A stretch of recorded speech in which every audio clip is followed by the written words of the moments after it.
हम दोनों ने एक 1.25 करोड़ रुपए का घर खरीदा। एक ने लोन ले लिया 1.25 करोड़ के घर के लिए, 1 करोड़ का लोन ले लिया। दूसरे ने भी लिया, लेकिन दूसरे के पास 1 करोड़ है। उसने उस 1 करोड़ को अगर सिंपल म्यूचुअल फंड में डाल दिया, मैं कह रहा हूं सिंपल, उसको बेयर मिनिमम 14% का अगर रिटर्न मिला, 20 साल बाद वही 1 करोड़ उसका 13 करोड़ बन जाएगा। तो आपके पास 1 करोड़ होने और नहीं होने में 13 करोड़ का डिफरेंस है। पहली बात यह है कि जब आप फाइनेंशियल लिटरेसी की बात करती हैं, हमारी पूरी एजुकेशन सिस्टम में फाइनेंशियल लिटरेसी पे कोई फोकस ही नहीं है। आप एक बात बताइए, हम लोग जो पढ़ कर निकलते हैं पूरी जिंदगी क्या करते हैं? पैसा कमाने के पीछे भागते हैं। वो पैसा कैसे कमाएं, कहां इन्वेस्ट करें, कैसे रखें, उस पर कभी किसी एजुकेशन सिस्टम में बात नहीं होती है। रॉबर्ट कियोस्की को कभी अगर पढ़ने का मौका मिले, उन्होंने बहुत अच्छा डिफाइन किया है। 4 तरीके के लोग होते हैं जिसको वो कहते हैं ESBI: employ mindset, self entrepreneurship mindset, business mindset, investor mindset. मैं दावे के साथ कहता हूं, हमारी एजुकेशन सिस्टम से निकला हुए किसी भी आप एक एवरेज पास आउट से पूछ लीजिए, वो चारों में डिफरेंशिएट भी नहीं कर पाएगा।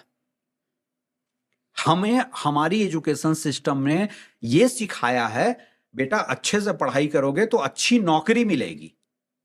हमें नौकरी करने की माइंडसेट से सिखाया गया है, और उसके बाद आपको आते ही साथ समझाया जाता है कि अब तुम नौकरी कर रहे हो, घर खरीद लो। तो आपने 20 साल का लड़का 10 साल मेहनत करता है, तब पैसे जोड़ता है, कोई 20 लाख रुपए। उसके बाद वो घर खरीदता है और अगले 20 साल वो उसका EMI भरता है, और उसके बाद वो रिटायर्ड जब तक होता है तब तक उसकी पूरी जिंदगी उस एक घर के लिए वेस्ट हो गई। मैंने अभी एक रिसेंट फाइनेंशियल कैलकुलेशन किया था कि जो एक सवाल, हाँ आपके बहुत सारे ऑडियंस का ये सवाल है, कहाँ इन्वेस्ट करना चाहिए, पर बात करने के पहले वो जवाब मैं देना चाहूंगा, क्योंकि आपके कई ऑडियंस ने ये सवाल किया था कि लिवरेज और लायबिलिटी वाले एंगल पे। देखिए, लिवरेज और लायबिलिटी का खेल कितना फर्क ला सकता है आपके नेटवर्थ में। अगर मेरे पास, मानकर चलते हैं शायद आप ज्यादा अमीर हैं, आपके पास 1 करोड़ है, मेरे पास नहीं है। हम दोनों ने हम दोनों ने एक 1.25 करोड़ रुपए का घर खरीदा। एक ने लोन ले लिया 1.25 करोड़ के घर के लिए, 1 करोड़ का लोन ले लिया। दूसरे ने नहीं लिया, ठीक नहीं, दूसरे ने भी लिया, लेकिन दूसरे के पास 1 करोड़ हैं जो वो लीवरेज कर रहा है। इस 1 करोड़ का 8.5% का इंटरेस्ट रेट मैं जोड़ता हूं तो मुझे 20 साल में 2 करोड़ 8 लाख रुपए बैंक को देने हैं। दोनों ने 2 करोड़ 8 लाख रुपए बैंक को दिए।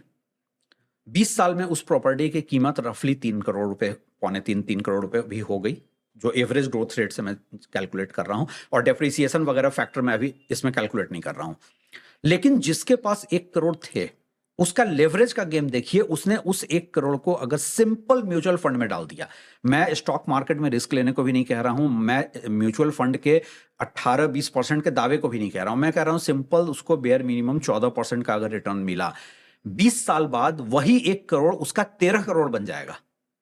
तो आपके पास 1 करोड़ होने और नहीं होने में 13 करोड़ का डिफरेंस है। तो लेवरेज वो है कि आप वही बोरो करें जितना आप जब चाहें वापस कर सकते हैं। और उसकी एक और वजह बताता हूं, हाउस एज एन असेट जब हम बात करते हैं तो हमें असेट क्वालिटी को भी देखना पड़ेगा। असेट क्वालिटी क्या होता है? मैंने एक घर खरीदा, 4 साल बाद मेरे घर में कोई भी मेडिकल इमरजेंसी हो गई, कोई इमरजेंसी हो गई, क्या मैं इस घर को बेच के वो अपने ऑब्लिगेशन पूरे कर सकता हूं? नहीं, क्योंकि अगर मैं 4 साल बाद बेचने जाता हूं, पहली बार डिस्ट्रेस सेल में वो आ गया। दूसरी बात कि बैंक को जितना देना है उतना पैसा भी मुझे घर बेचकर नहीं मिलेगा, तो मैं स्टकअप हो जाता हूं। असेट क्वालिटी वो होता है कि मेरे पास म्यूचुअल फंड पड़े हैं, गोल्ड पड़ा है, जिसको मैं जब चाहूं लिक्विडेट कर सकता हूं। हाउस के पास असेट क्वालिटी नहीं है, इसीलिए मैं हमेशा कहता हूं कि लोन जो है, आप अगर आपके पास दूसरे असेट नहीं है तो लोन आपकी एक लायबिलिटी है। लीवरेज वो तब है जब आप वही पैसा, आप लोन क्यों लें? क्योंकि हाउसिंग लोन इस दुनिया में सबसे सस्ता लोन है। तो आप होम लोन तब लें जब आप उस पैसे को, उतने पैसे हों और आप उसको दूसरी जगह, तब आपका ये असेट क्वालिटी है। अदरवाइज आपका ये असेट क्वालिटी नहीं है, ये लायबिलिटी है। इसको इस तरह देखें कि अगर कोई मान लीजिए 1 करोड़ के मकान में रह रहा है, फ्लैट में रह रहा है, वो उस अपने मतलब बिना कुछ किए हुए वो अपने आप को घाटे में ले जा रहा है ना? Obviously. यही कह रहे हैं आप। हाँ, जबकि वो चाहे तो इसको, इस पैसे को खड़ा करके इसको इन्वेस्ट कर सकता है और एक सिर्फ उसको फिर जनरेट क्या करना है, एक किराया जनरेट करना है, जो भी किराया उसके रिक्वायरमेंट्स का उसका एक और कैलकुलेशन आपको बताता हूँ, ये भी बहुत इंटरेस्टिंग कैलकुलेशन है। आपको एक बात समझाया जाता है, बिल्डर, बैंक सब मिलकर समझाते हैं कि अभी घर लॉन्च हुआ है, अभी सस्ता है, ले लो, ठीक है? रेडी टू मूव होकर महंगा पड़ जाएगा। और मैं इसका काउंटर आर्गुमेंट देता हूं, रेडी टू मूव बेटर है। अब कैसे? 1 करोड़ का घर है, बैंक आपको 80% फाइनेंस कर रहा है, ठीक है? 5 साल में वो घर बनकर तैयार होगा, लेकिन खरीदने के लिए आपको अपफ्रंट 20 लाख रुपए देने हैं अपने पास से। उस 20 लाख पे अगर आप बेयर मिनिमम एफडी में भी डाल देते हैं तो 5 साल में वो तकरीबन 8 लाख रुपए का, आपको 7% के रेट से जोड़ता हूं, 8 लाख रुपए आपके 28 लाख हो गए। उसके अलावा आपको 5% का जीएसटी है, वो जीएसटी आपको रेडी टू मूव पे नहीं है। उसके अलावा 1 करोड़ के घर के लिए बेयर मिनिमम आप 25,000 रुपए मंथली रेंट पे रहेंगे अगर अंडर कंस्ट्रक्शन खरीदा है। 5 साल में साल के 3 लाख रुपए से 15 लाख रुपए, ये 15 लाख, इधर आपने उस पर 8 लाख कमा लिया, 15 8 23 लाख, 5 लाख का जीएसटी बचा, 28 लाख। क्या ready to move property 1 crore की जो लॉन्च हुई है, अगले 5 साल में क्या वो 1 करोड़ 28-30 लाख से ऊपर जाएगी प्राइस? आज की तारीख में तो नहीं जा रहा है। तो आपको ये जो फाइनेंशियल एजुकेशन नहीं होने की वजह से लोगों को जो समझा दिया गया है कि एक, जिसको हम लोग कहते हैं FOMO, fear of missing out, आप जाकर खरीद लेते हैं क्योंकि आपको लगता है आज नहीं। और ये मेरे बहुत सारे वेल एजुकेटेड दोस्त अच्छी पोजीशन पे बैठे हैं, वो रवि भाई आप क्या बात कर रहे हैं, आज नहीं खरीदा तो फिर बहुत महंगा हो जाएगा। जब मैं उनको कैलकुलेशन समझाता हूं तो वो कहते हैं ऐसा तो हमने पहले कभी सोचा ही नहीं था। और यही वजह है कि अभी एक स्टडी आई थी कि इंडिया में, अब जो मैं मेडिकल इमरजेंसी की बात कर रहा था, इंडिया में 98% लोग, और ये 98% में वो लोग भी हैं जो महीने के 4 लाख 5 लाख रुपए कमा रहे हैं, पेचेक टू पेचेक की जिंदगी जीते हैं। यस। घर लोन पे है, गाड़ी लोन पे है, उनकी पूरी जिंदगी लोन पे चल रही है। They are away from just one medical emergency और लीगल केस। अगर कोई एक मेजर लॉसूट उनके खिलाफ आ गया या घर में मेडिकल इमरजेंसी आ गई, उनके पास कोई हेजिंग स्ट्रेटजी नहीं है। अब आता हूं आपके उस सवाल पे कि एक यंग नौकरी पेशा लड़के को नेटवर्थ कैसे बनाना चाहिए। अब मैं जो कहूंगा उस पर सारे फाइनेंशियल एनालिस्ट कहेंगे कि ये गलत एडवाइस दे रहा है। मैं कहता हूं, सब कहते हैं पैसे बचाओ, सेव करो, मैं कहता हूं नहीं, खुद पे इन्वेस्ट करो। स्टेज नंबर 1, खुद पे इन्वेस्ट करो। जब मैं खुद पे इन्वेस्ट कह रहा हूं तो अगर आप आज 5 लाख रुपए साल के कमा रहे हैं, यंग लड़के हैं, आप उसमें से 10% 15% खुद पे कैसे खर्च करें, आप अपनी फर्दर एजुकेशन पे खर्च करें, अपने स्किल को इन्हांस करें, सो दैट आपका ग्रोथ आपके पीयर ग्रुप से फास्टर हो। दूसरा जो मैं कहता हूं कि इन्वेस्ट इन योरसेल्फ, तो सब कहते हैं इंडल्जेंस की बात कर रहा है। पहली बात, आप खुद के ग्रोथ पे खर्च करें। दूसरी बात, आप इंडल्जेंस पे भी खर्च करें। आप दुनिया में घूमें, क्योंकि आपको जितना ग्लोबल एक्सपोजर होगा, आपको जितना नए नए लोगों से मिलने का मौका मिलेगा, वो आपके मेंटल होराइजन को बढ़ाता है, वो आपके फ्यूचर अर्निंग पोटेंशियल को बढ़ाता है। सबसे बड़ा मुद्दा यहाँ फाइनेंस के एंगल से है कि आप जितना आपको एक्सपोजर मिलेगा, 2 लड़के जो एजुकेशनल क्वालिफिकेशन में बराबर के हैं, आज बराबर खड़े हैं, दोनों के आप कभी भी देखिएगा ग्रोथ में फर्क जो चीज लाती है वो है कि उसका एक्सपोजर कैसा था। तो पहला स्टेज है खुद पे आप ये करें। और जब मैं कह रहा हूं इन्वेस्ट इन योरसेल्फ, तो उसमें एक हेल्थ इंश्योरेंस मस्ट है, क्योंकि आज की तारीख में मैंने बहुतों को बर्बाद होते देखा है। एक कोई हेल्थ इमरजेंसी आ गई और लोगों के पास हेल्थ इंश्योरेंस नहीं होता है। आज भी जो रफली मेरे पास लास्ट में कहीं पढ़ रहा था, इंडिया में 4% लोगों के पास हेल्थ इंश्योरेंस है, 4 से 5% के पास है।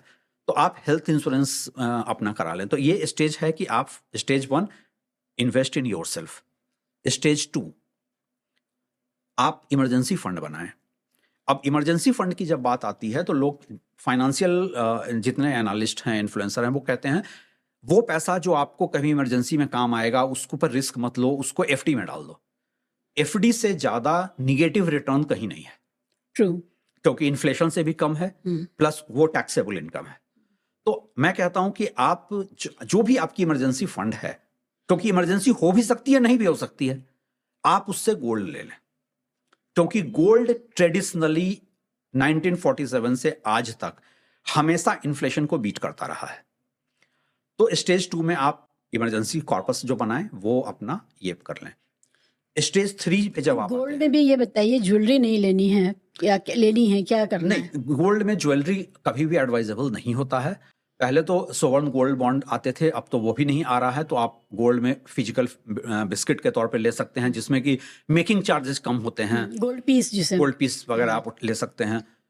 स्टेज 3 पे जब आप आते हैं तब आप म्यूचुअल फंड और स्टॉक मार्केट की तरफ देखें, क्योंकि वहां से आपका नेटवर्थ बनना शुरू होता है। तो जब आप अपना नेटवर्थ बनाना शुरू करते हैं, और नेटवर्थ इसलिए भी जरूरी होता है क्योंकि जब आप अगले स्टेज की बात करूंगा तब समझेंगे कि आप कुछ भी हाई वैल्यू परचेज कर रहे हैं, अगर आपके पास पैसे हैं और नहीं हैं का, अभी मैंने आपको एक कैलकुलेशन बताया कि 13 करोड़ का फर्क आ सकता है। तो आप स्टॉक मार्केट में, म्यूचुअल फंड में आप एंटर करें। स्टॉक में तभी कहता हूं जब आप टाइम दे सकते हैं, पढ़ना चाहते हैं, थोड़ा फाइनेंशियली लिटरेट होना चाहते हैं। अगर नहीं, अगर आप कहते हैं मेरी जॉब बहुत डिमांडिंग है, मेरे पास टाइम नहीं है, तो आप म्यूचुअल फंड में जाएं। ये 3 स्टेज के बाद जब आपके पास एक कॉर्पस बन जाता है, तब मैं कहता हूं अब आप प्रॉपर्टी मार्केट में आइए। जो मेरे ऊपर एक बिल्डर कम्युनिटी और सबका ठप्पा है कि मैं कहता हूं घर मत लो, मैं कभी भी असेट क्लास को नहीं खरीदने की बात नहीं कहता। मैं कहता हूं लग्जरी पे भी आप इन्वेस्ट करें। मैं खुद लग्जरी चीजों पे इन्वेस्ट करता हूं, बट उसका एक थंब रूल होता है। क्या मैं कोई भी लग्जरी आइटम है, गुची है, लुई विटॉन है, मैं कैश में ले सकता हूं? क्या मैं 2 पीस खरीद सकता हूं? अगर मैं 2 पीस खरीद सकता हूं, आप 1 पीस खरीद लीजिए। तो मैं मना नहीं करता हूं, मैं कहता हूं कि आप स्टेज 4 पे आकर जब आपका नेटवर्थ बन गया हो, आप फाइनेंशियली स्टेबल हो गए हो, और उसका एक और पहलू है कि तब तक आप 40-45 साल के रेंज में आ जाते हैं। जब आप 40-45 साल के रेंज में आ जाते हैं तो प्रोफेशनली भी आपका विजन बहुत क्लियर होता है कि अब मुझे इस शहर में सेटल होना है, मेरे बच्चे इस शहर के इस स्कूल में जाएंगे। तो आपके लिए चीजों को समझना आसान हो जाता है। कम एज में घर लेने का नुकसान ये होता है कि आपको कोई बहुत अच्छी अपॉर्चुनिटी मिल रही है, आप सोच रहे हैं कि वहां पर किराए पे घर लेना पड़ेगा, मेरा ये घर का क्या होगा, तो आप मतलब बंध जाते हैं। तो आप स्टेज नंबर 4 पे आकर के जब आप फाइनेंशियली स्टेबल हैं, फैमिली वाइज स्टेबल हैं, जब आपका विजन क्लियर है कि मुझे अब लाइफ में कहां रहना है, उस स्टेज में आकर आप अपना घर खरीदने का डिसीजन लें। और किसी भी हालत में ये इंश्योर कर लें कि आप जो पैसा बोरो कर रहे हैं वो लोन है, लायबिलिटी है या लिवरेज है। और उसके बाद एक 5th स्टेज आता है। 5th स्टेज बहुत कम लोग इंडिया में पहुंच पाते हैं, वो है स्पेकुलेटिव इन्वेस्टमेंट का, कि अब मैं पैसा स्पेकुलेट कर रहा हूं क्योंकि ये पैसा मैं गंवाना अफोर्ड कर सकता हूं, और अगर मल्टीप्लाई हो गया तो मल्टी टाइम्स हो जाएगा। उसमें आप किसी स्टार्टअप कंपनी को शुरू कर सकते हैं या स्टार्टअप कंपनी में पैसा लगा सकते हैं। आप चाहें तो क्रिप्टो करेंसी खरीद सकते हैं। ये सब स्पेकुलेटिव हैं, मल्टी टाइम्स रिटर्न भी दे सकता है, डूब भी सकता है।